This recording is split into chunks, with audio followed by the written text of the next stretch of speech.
Advanced revenue management, adding item revenue categories. Okay, so we are up to row number 8 here.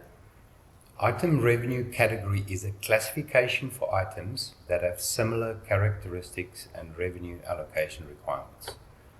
Alright, so let's click there and go and open the suite answer, which is 49178. There you go, 49178. And here you see, go to setup, accounting, revenue, item categories. Really, all you have to do is essentially give it a name, because this fair value section is optional. Okay, and I'm going to deal with fair value here in some of my next videos, so I'm not going to deal with that right now. So to get to item revenue categories, you're going to go setup, accounting, scroll down to revenue, and there's your item revenue categories.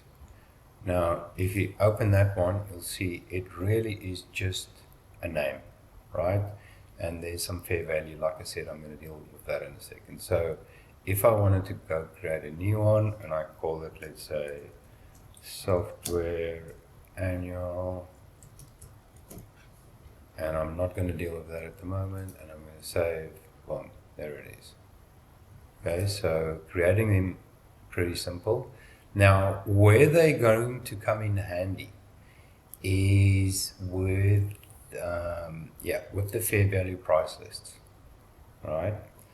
And I'm going to deal with that in a second. And essentially, it's going to help you to update prices for a range of items, because you're all going to link them to a category, right? So in terms of efficiency, that's where it's going to come in.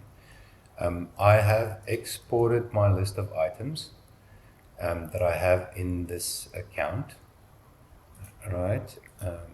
That one there. So I've exported that, and you can see here in this column here, that's where they are, right? And you will see it's not mandatory. A whole bunch of them does not have it in at all. Okay.